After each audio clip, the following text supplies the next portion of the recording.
2017년 12월부터 2018년 2월까지 대한민국엔 역대급 한파가 몰아쳤습니다.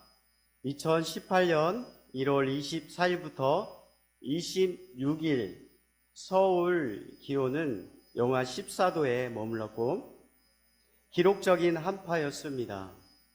서울을 제외한 다른 지역 날씨 역시 꽁꽁 얼어붙었습니다.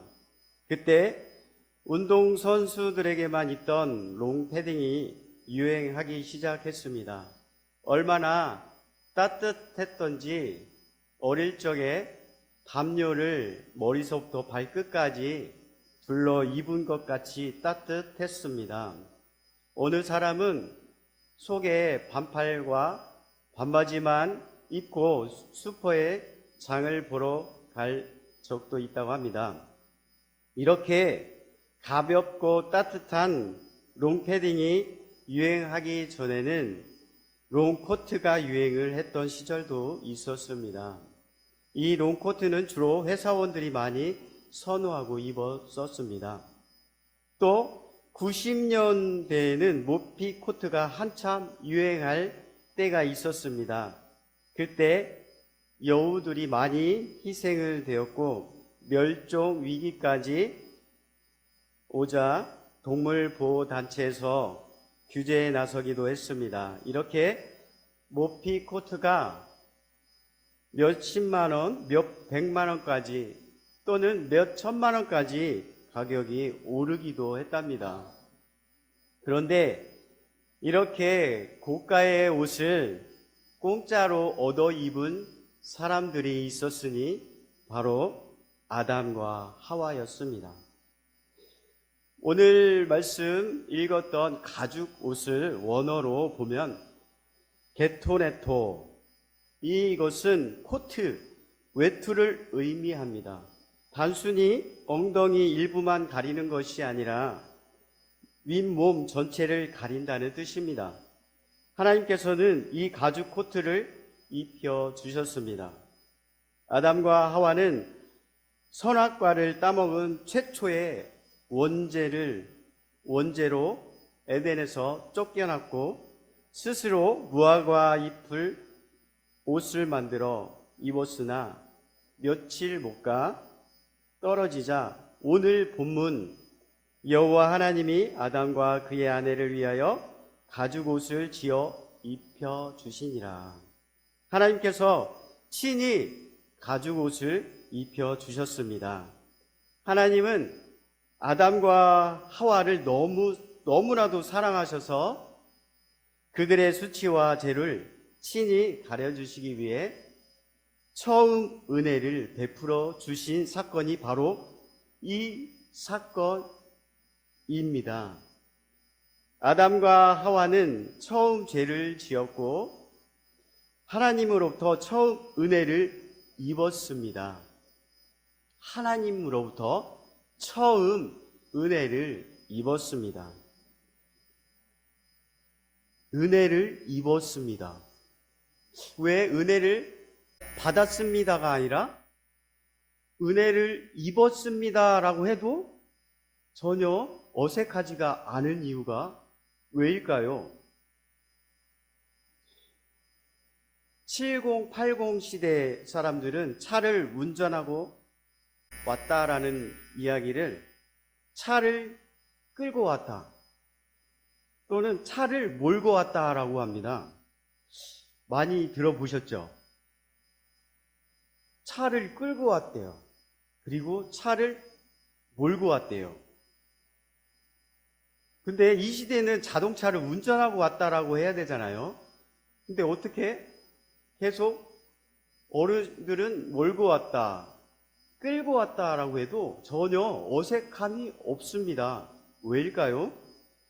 왜 그렇게 부르나 알고 봤더니 옛날 운송 시대 때는 말과 소가 운송 수단이었습니다.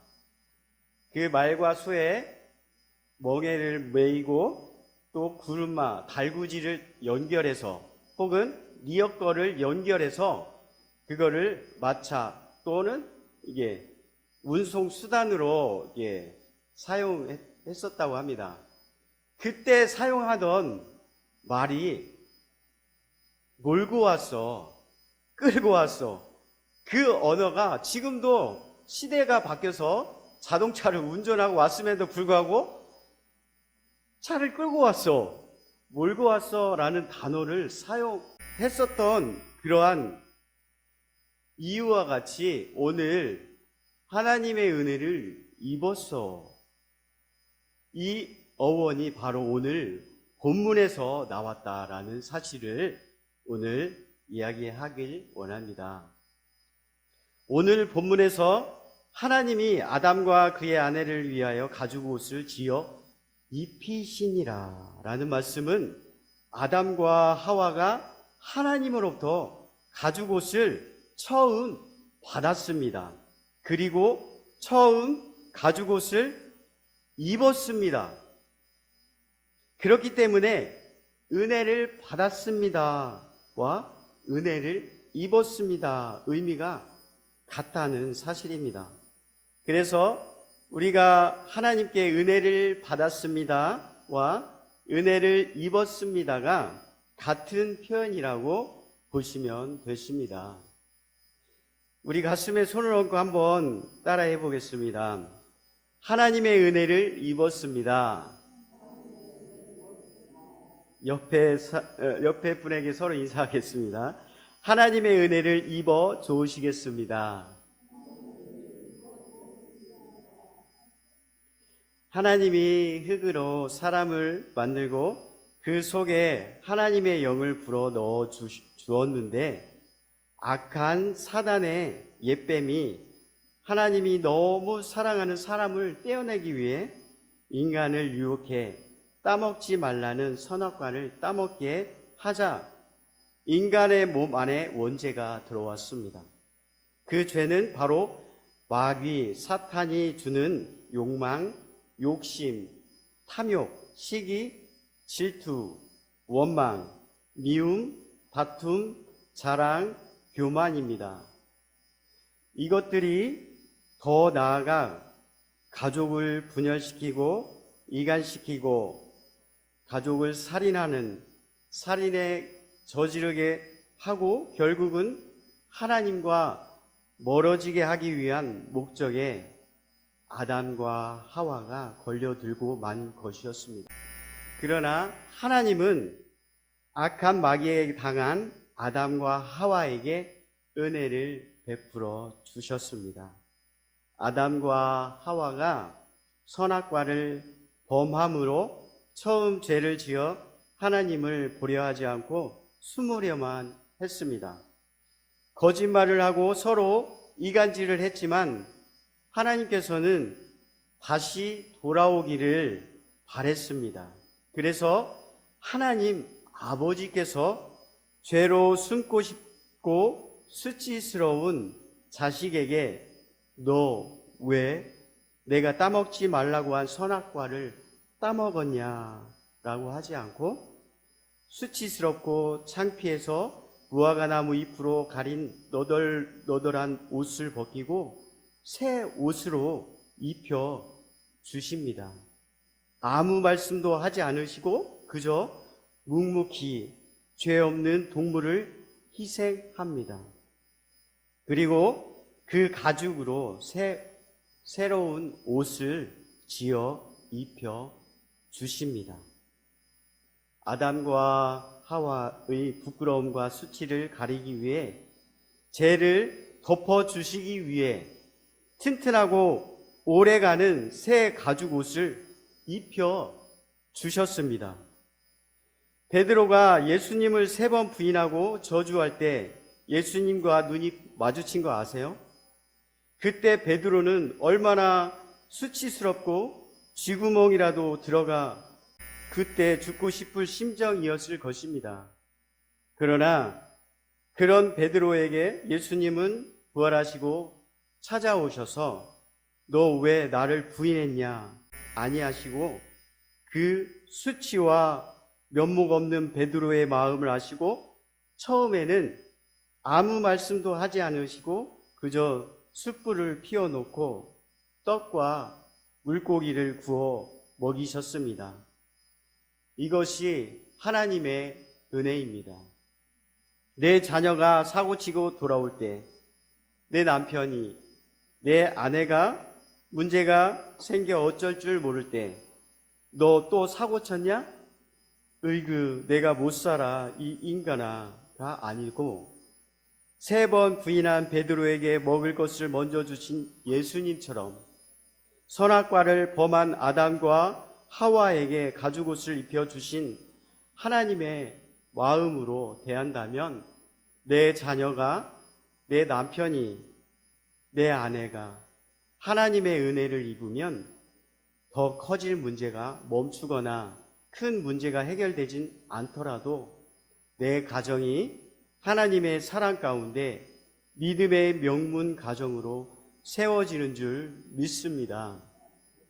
하나님께서 손수 지어 입히신 이 가죽 옷은 무엇을 의미할까요?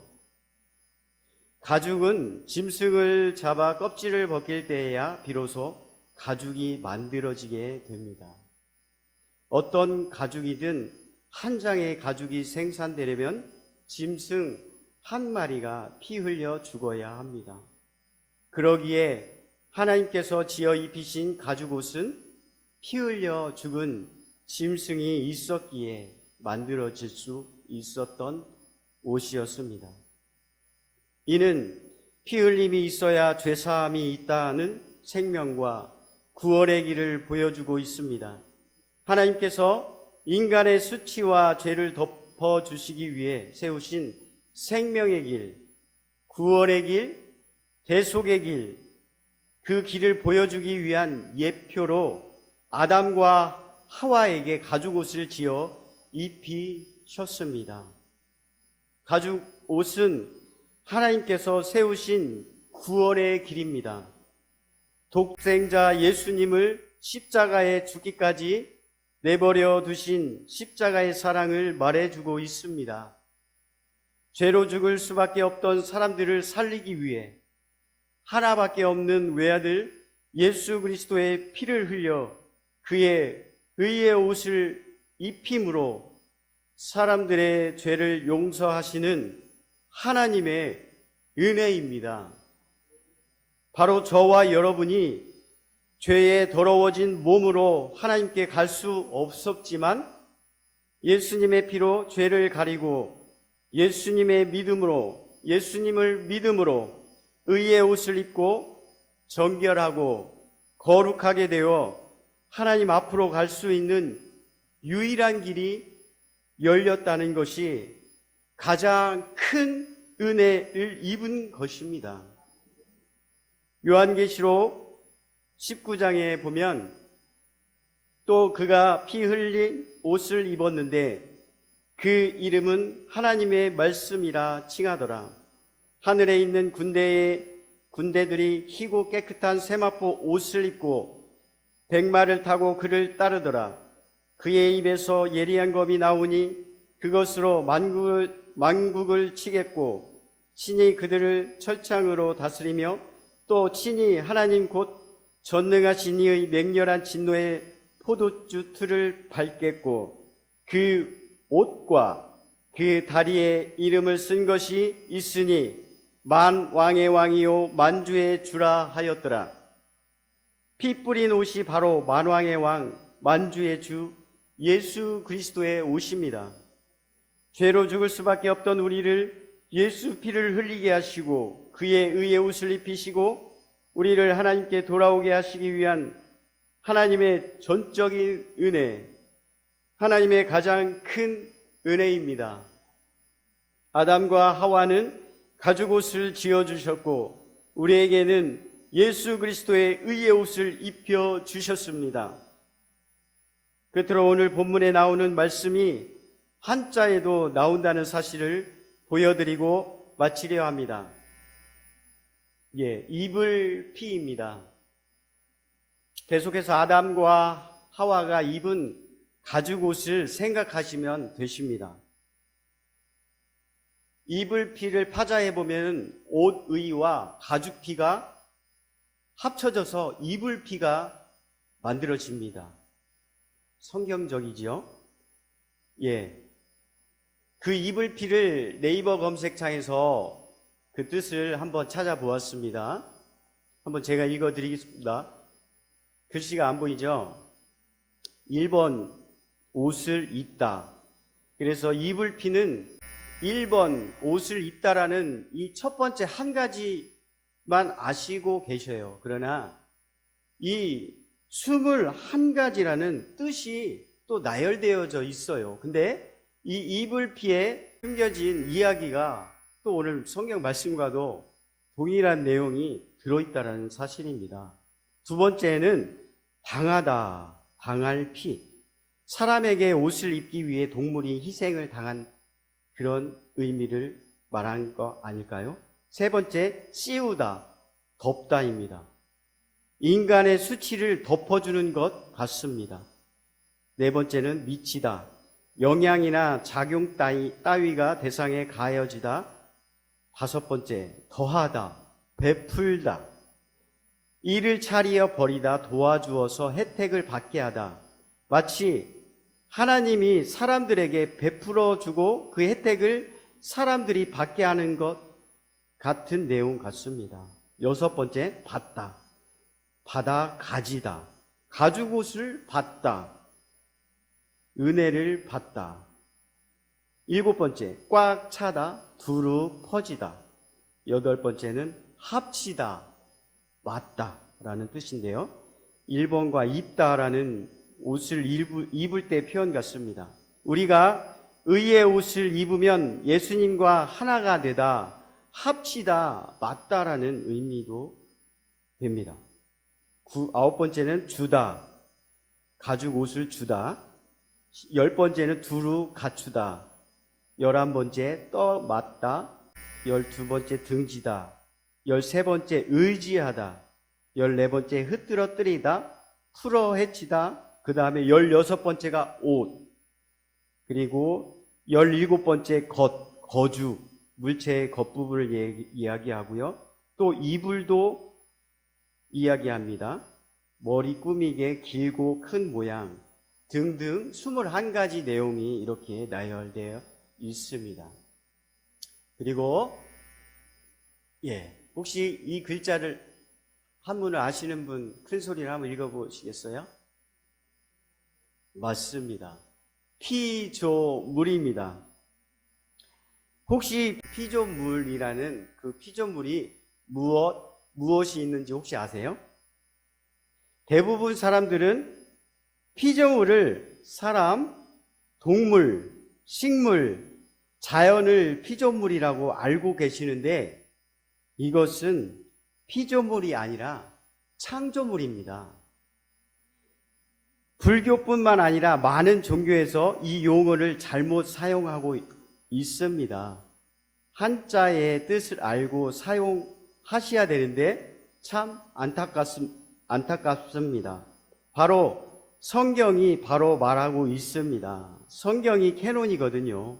모든 것이 잣대입니다.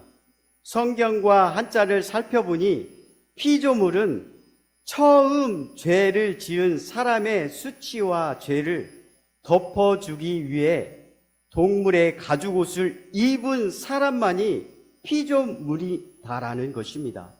피조물, 한자에서 아까 피자가 입을 피였잖아요. 그런데 두 번째 조자가 창조조자예요. 다시 한자를 보여주시겠습니다.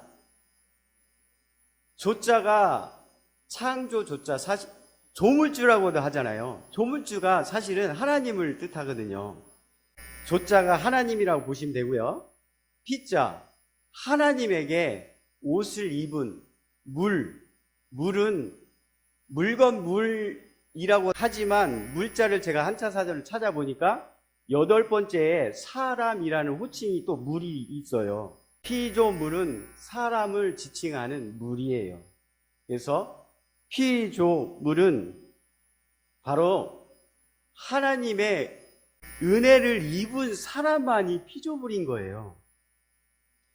그리고 십자가에서 찢기고 피 흘려 죽임당한 예수의 옷을 입은 사람만이 피조물이다라는 사실입니다. 고린도후서 5장 17절입니다.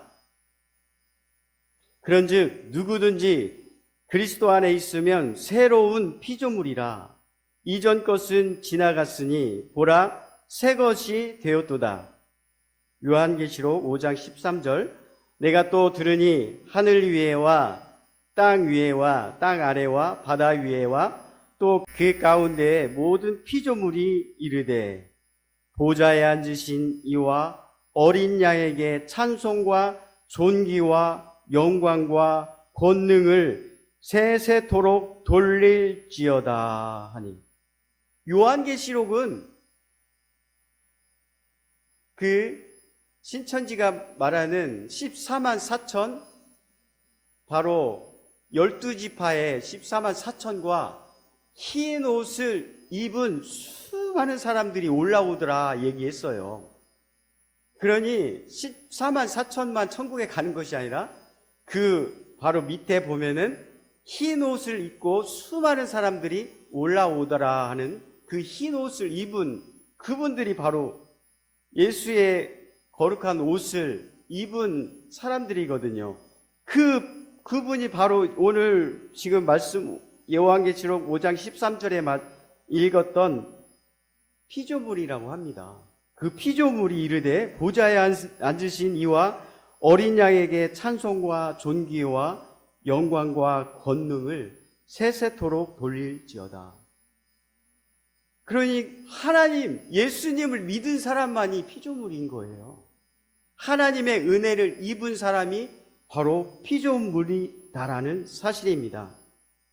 이 피조물은 오직 어린 양 예수를 믿는 사람만 불리우는 단어입니다.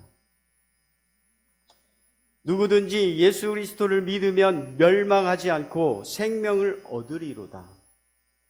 저는 이 말씀에서 믿으면을 오늘 본문에서 은혜 받았던 이부면으로 한번 바꿔 읽어보겠습니다. 누구든지 예수 그리스도를 입으면 멸망하지 않고 영생을 얻으리로다. 누구든지 예수 그리스도를 입으면 멸망하지 않고 영생을 얻으리로다. 우리에게는 빛의 갑옷을 주셨습니다. 빛의 갑옷은 예수 그리스도의 옷이요, 어둠의 옷은 마귀가 주는 정욕의 옷입니다. 어둠의 옷, 정욕의 옷을 벗어버리고 빛의 갑옷, 그리스도의 옷으로 바꿔 입는 것이 유일하게 하나님께로 돌아가는 진리의 길입니다. 생명이신 예수 그리스도의 옷을 입으시길 바랍니다. 생명이신 예수 그리스도의 옷을 입으시기 바랍니다. 예수 그리스도의 흰 옷을 입어야 천국에 들어갈 수 있습니다. 예수 그리스도의 의의 옷, 은혜의 옷을 입고 새로운 피조물이 되어 천국 보좌에 앉으신 어린 양에게 찬송과 존귀와 영광과 권능을 올려드리는 저와 여러분이 다 되시길 소망합니다.